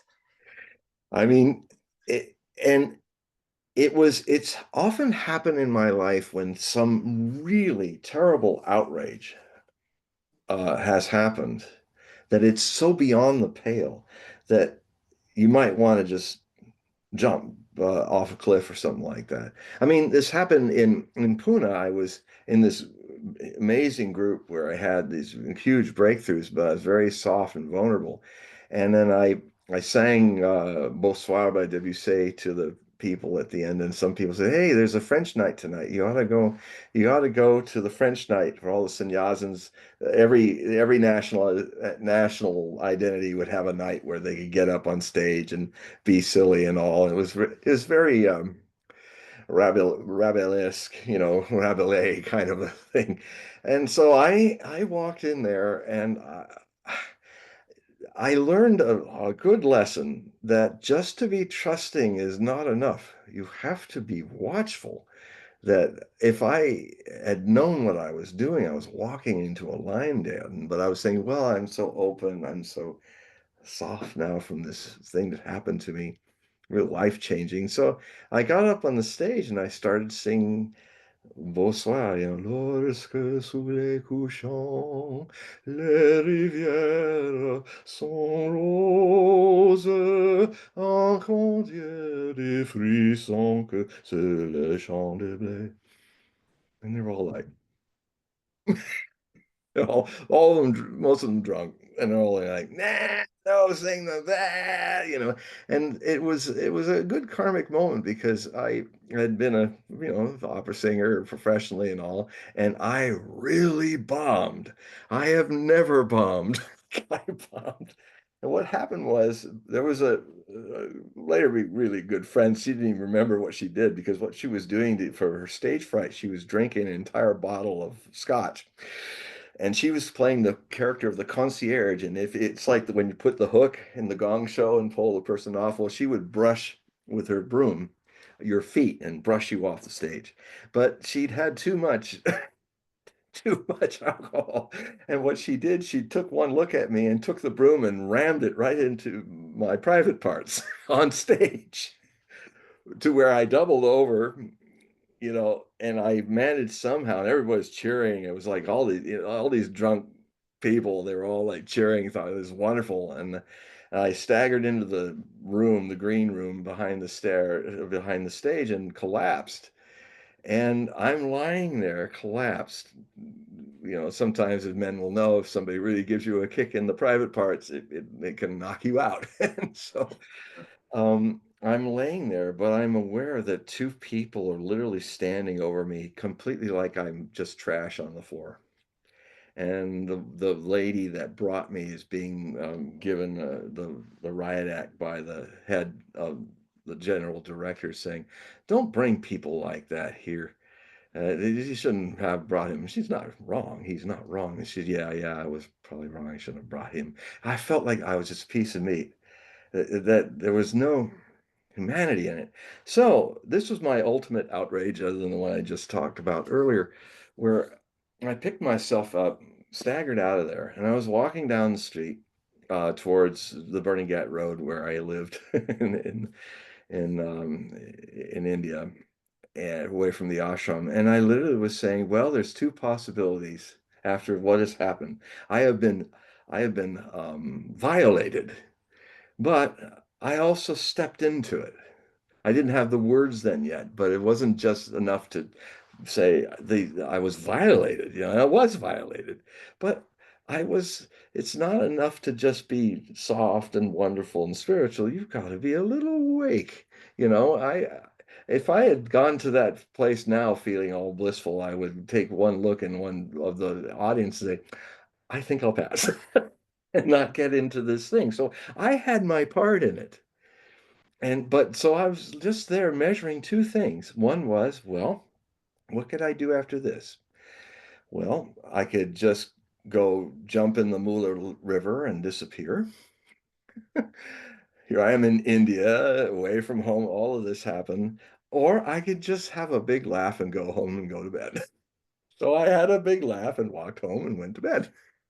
In the same way, in a similar thing, I'm reading this letter with these people, and they're basically disowning my value and just making this pathetic thing where they're going to take the money after he'd embezzled it also.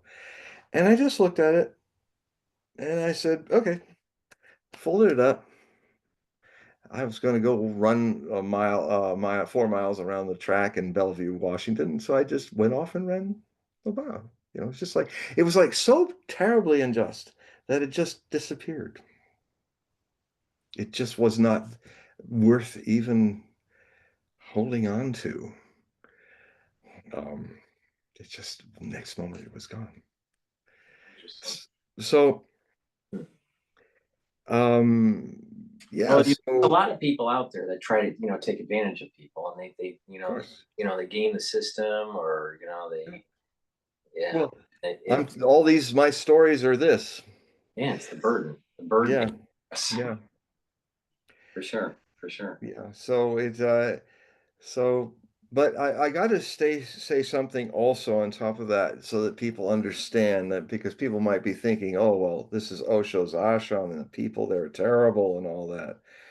No, you're wrong. What happens in an ashram, the spiritual community of this kind, is where, like Osho used to talk about, that I, I attract all kinds of people to interact with each other, all at very different stages of unawareness and awareness. And it's important in such a community.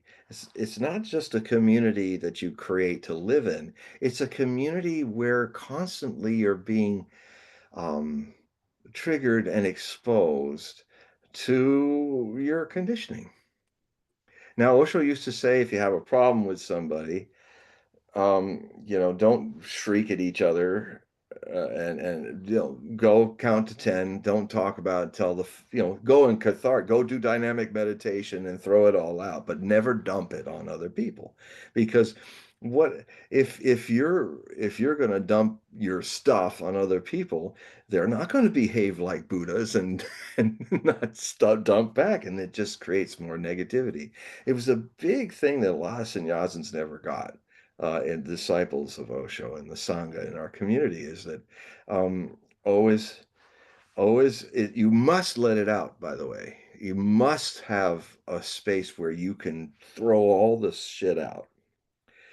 Um, but it should be done in private or done in a group where everybody's in their space, in the dynamic meditation, doing that, which we did every morning. And, that was a meditation that would start at 6. And you would start with irregular hyperventilation breathing to this music, bongo music. And what it would do is it would build up all this energy in your hara, in your belly, your life force area.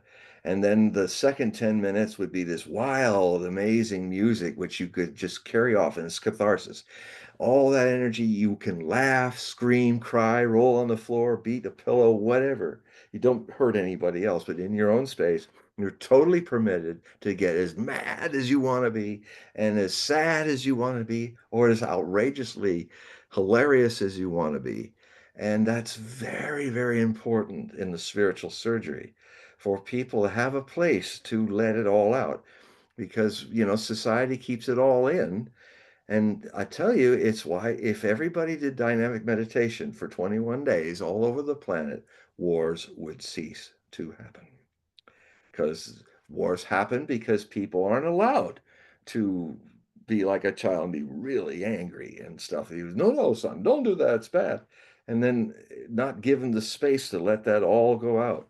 Um, and so many diseases and problems in the world, if people did dynamic meditation, would disappear, because these energies need expression. You just don't need to hurt others by expressing it. You can beat a pillow. I used to do the anger meditation all the time, when I beat a pillow. And Osho used to say, you know, at first you're going to feel really silly because you're not feeling angry, but just go through the act. Just keep beating one pillow with another pillow, and just wait. It'll be just wait. And then what happened was, as I'm beating, I'm feeling like a real idiot. I'm going, when I'm not feeling angry or anything. And suddenly, one beat, and then the next beat, there was this huge fire in my belly. And suddenly I was going, ah. So it's there, and it needs expression. And when it's expressed, um, it it helps you to relax into your being, into your and forgive yourself and all that. It's That's at least my experience. So the situation that happened to me on French night was was as much my doing as it was theirs. And it is. I will speak more. I'm sure that's shocking a lot of people out there, but it's we'll talk more about this, or if you read my blogs and things, I will express more about these things. Well, let me just remind the audience that I have the link for John's website in the description box. So please click the link and it'll take you to his website. Get his periodical and his readings. he does the card draw that you just saw. But I think we've all kind of like learned a little bit of this process, the death process, I guess. Mm, Everyone has to go through something similar mm. sometime in their life. I'm in a really strange space. I don't know. We have, Don didn't ask to get the mic. I don't know if Don wants to say anything. I did miss one question, and that individual left the X Spaces. But if anyone has a question, please join X Spaces or type your question in the chat, and I'll ask John. But as we're waiting for someone to ask a question, John, do you want to go over what a periodical is and what you do with the readings?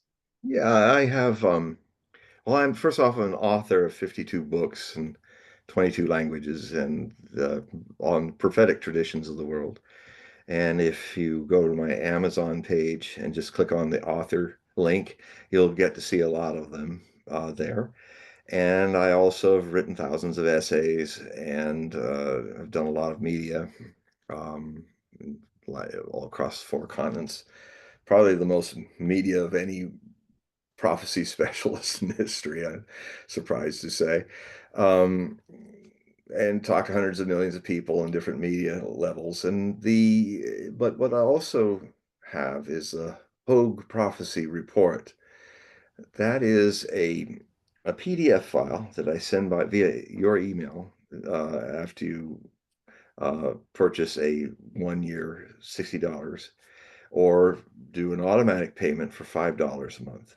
It's still 60, but for those who just want a more easy currency flow and not all at once, you have both options. And you can also send it as a snail mail to me. And all the information is there at hogueprophecy.com. That's where I have the free samples. I have a new, fresh Hogue Prophecy Bulletin of 7 articles that has one complete article and excerpts of the other 6 at hogueprophecy.com. It's HOGUEPROPHECY.com. And the so that then I also do readings. This was an unusual situation doing a reading in the show here, but what I do is one-on-one readings with you. They can last up to 2 hours, and so if you're interested in that, go to hogueprophecy.com and you'll see at the very top uh, in red readings with John Hogue, and then click on that link, that email link, and put in the subject line Hogue reading or reading. And in all the thousands of emails I get every day, I will see those. And then I will get immediately back to you as soon as I see it. And I will give you the information. I mean, as you see, one thing we start with in the reading is using an astro.com a free copy of your astrology, either as a birth astrology chart or as a composite. I mean, not a composite, but a transit chart. And so we look at the Kelly Blue Book of your body, mind, vehicle, its strengths, its weaknesses, its potential way it will drive down the road of your life. And then we go deeper with the cards. And what will often happen in the cards is that we will go, if sometimes it doesn't need to happen, but it happens where the Celtic cross has one card where it's telling me, take this card out of this Celtic cross and do a whole reading on it. And it has this process that, if it's necessary, goes very, very deep using the cards. It's quite remarkable. I've never understood how this mystery works with cards just starting to do what they do. But then again, I would not want to have the experience that Aesop's fables had with the centipede, where he stumbled upon walk near in the path of a very philosophical frog, who asked him, "Mr. Centipede, how do you manage to walk on 50 legs on either side of your body?" You know what? I've never thought of that. Oh, let's see. First leg, and he fell over. And he couldn't get up. And the frog says, "So you frog, you've ruined my life. Now I'll always be thinking about it." And I'm supposed to just do it, not think about it.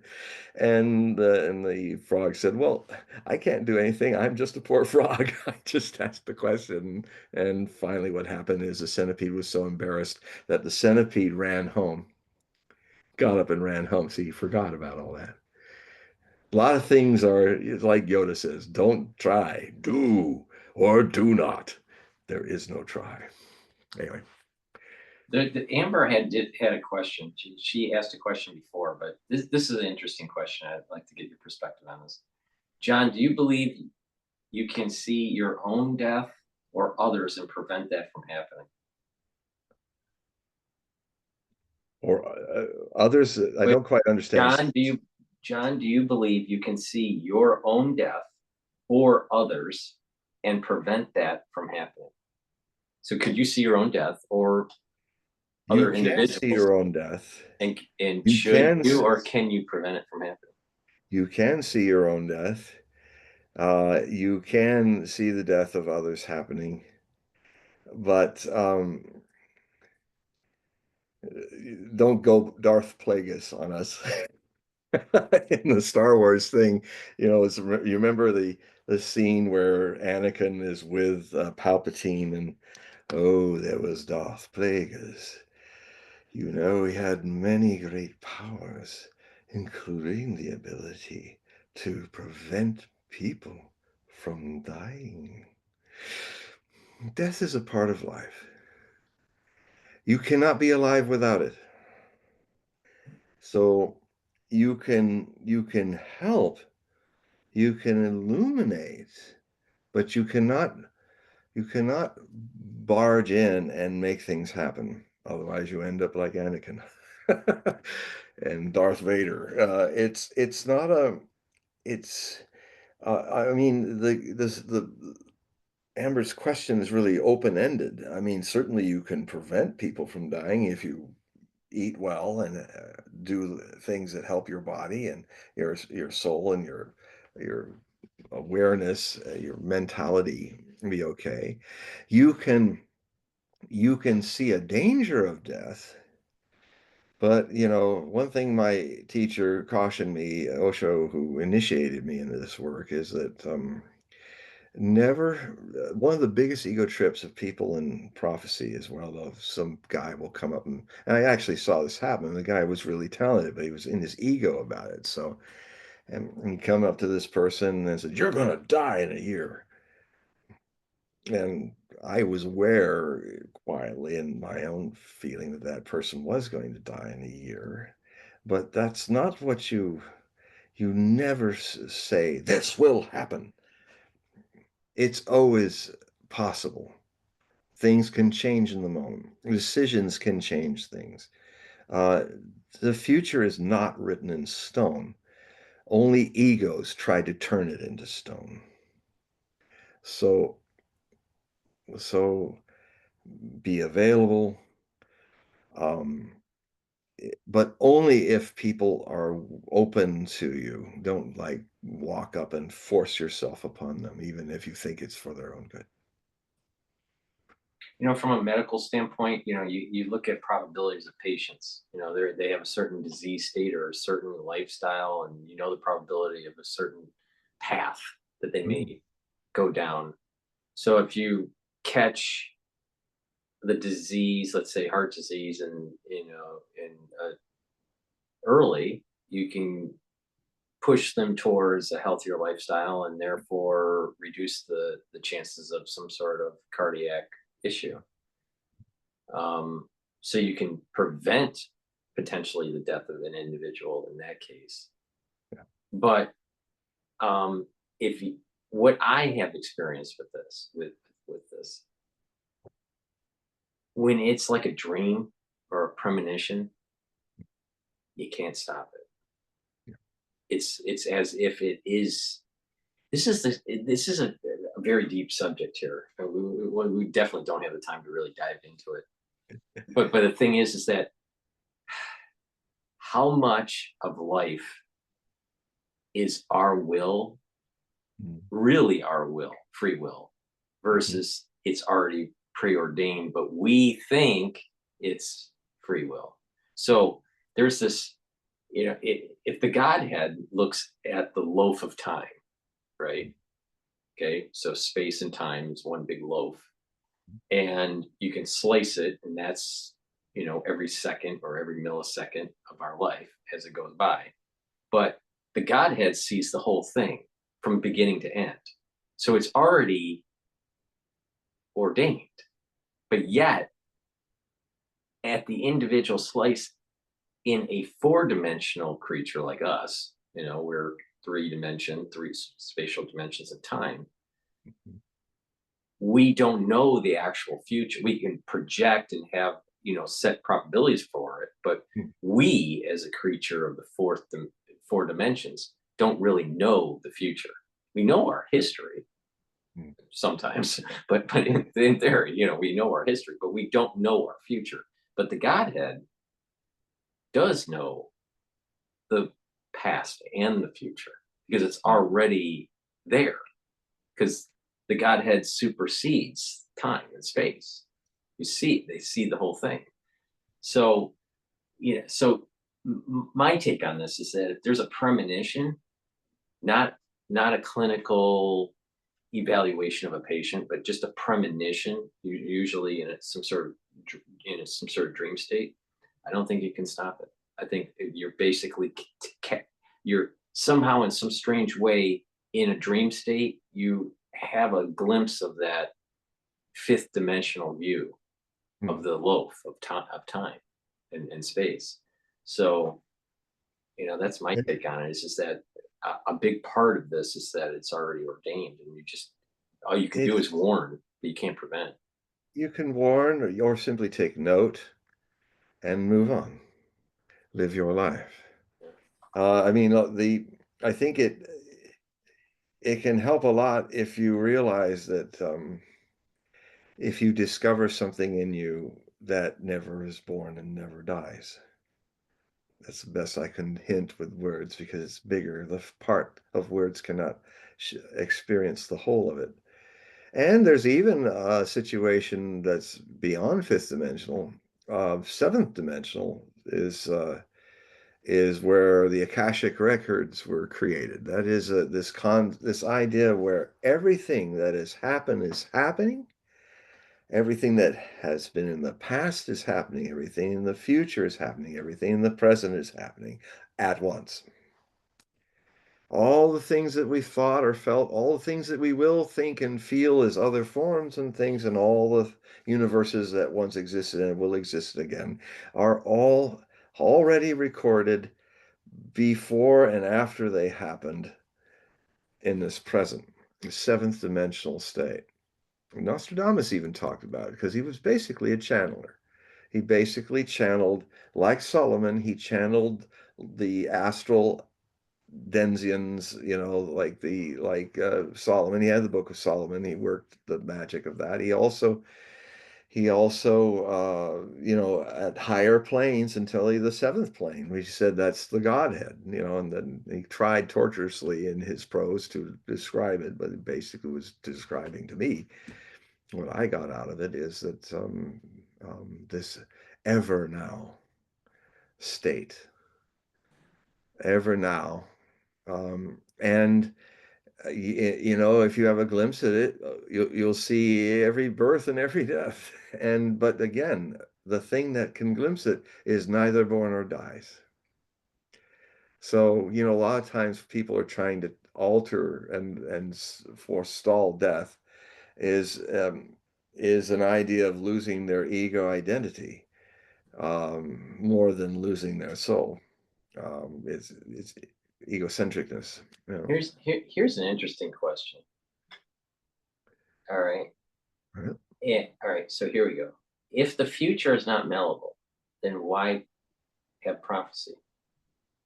So if we have this, Well, that's that a very good question. And the point is, the true message of prophecy is to erase prophecy. That's absolutely my fundamental sadhana, spiritual practice in the world, in the outer world. My I am anti-prophetic. as anti-prophetic as Osho was anti-sex, even though he was called the sex guru, because he actually embraced the tantric path, which rather than suppress sexuality, you need to start with your sexuality. But he constantly reminds us, don't stay at the threshold. Don't use this as an excuse to stay in sex. From sex to super consciousness. And he used to say, because in India he got a lot of hell from it, from brahmacharyas and Brahmins and all, when he started to even mention the word sex in the 1960s.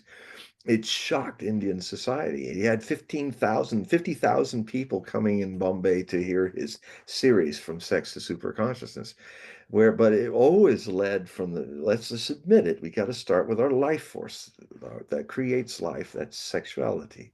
It can also create art, it can create other things. And then you move into super consciousness, which um, it's so in my own that's a tantric way, and what I'm doing is a tantric way too with the future.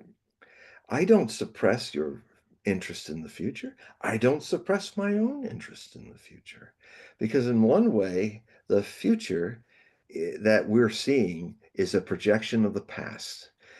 We keep projecting the past into our future and calling it the future. Otherwise, why is it that it repeats so much? You change the names of your religions, the costumes you wear, everything keeps changing. But the lesson I've learned from history is that the past is trying so hard to project itself on the empty possibility screen of the future. And the only way you can really experience the future is when you live completely in this moment. Then it's constantly coming in as a new possibility. And it gives you then an ability to live with the intelligence of spontaneity without thinking or controlling. You just do what must be done in that moment. Uh, the so my work is to absolutely destroy this in people. My work is to, as an anti-futurist, is to take you like the tantric path completely into your interest of the future. Because if you go deep into it, you'll discover it's the past being repeated. And what I do in my books and my writings, and even now, is I take you all the way in, but ultimately, my books and my writings and what I do in my sadhana is taking you back to the eternity of the present. It's the only existence that is real. Everything else is transitory. It never born, it's never died. It's what you bring, what we all bring as a gift into this world. It gets put into a coat of ego and time and mind and goals. And there's nothing wrong with those things. Just you know, your body mind vehicle is a car, like a car that you drive down the life road. But between the ages of 7 and 14, the society makes you forget that you're a driver. The soul is not driving your car, you are the car.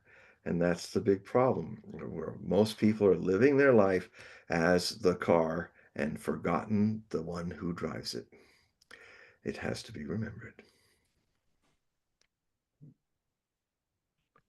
Well, I think, John, that it's now 12:20.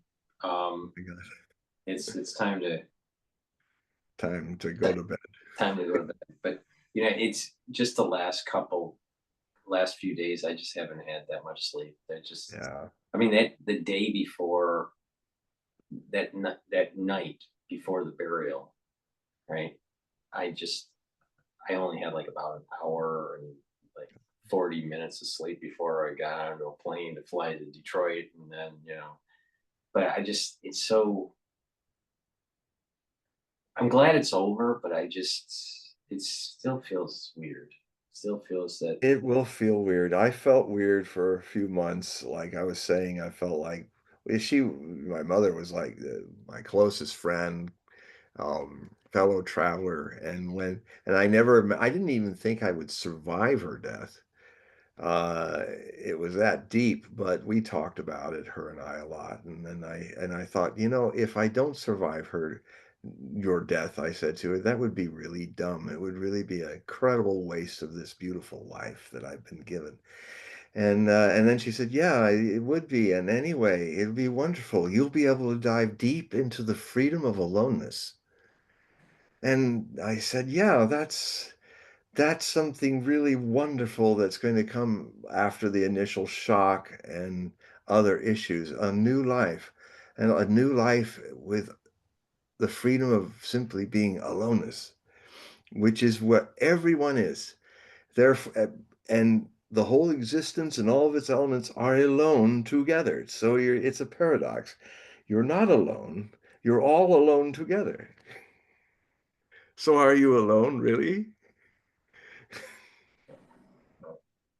Well, I just want to remind the audience, in the description of this video and all my videos, this is part 31. The links to John's website are there. Just click the link. It'll take you to his website. You can sign up for the periodical. You can do a reading, sign up for a reading. Again, you could purchase his mini books, 52 books, I think you said. Hmm? You have 52 books that are published now? 52 books, yes.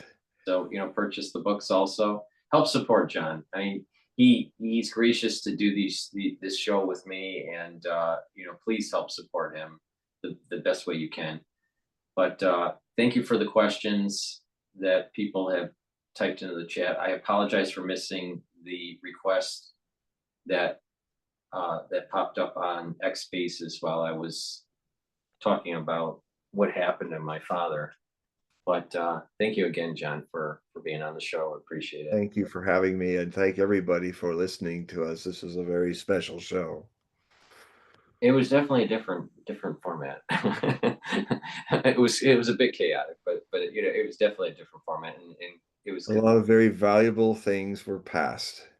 Yeah, yeah. I appreciate the talk, John.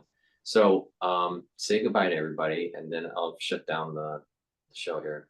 Goodbye, everyone. I All right. love you. Thank you everybody for listening on X Spaces, and also watching the the show live on YouTube. So let me shut it down here. Hold on, John.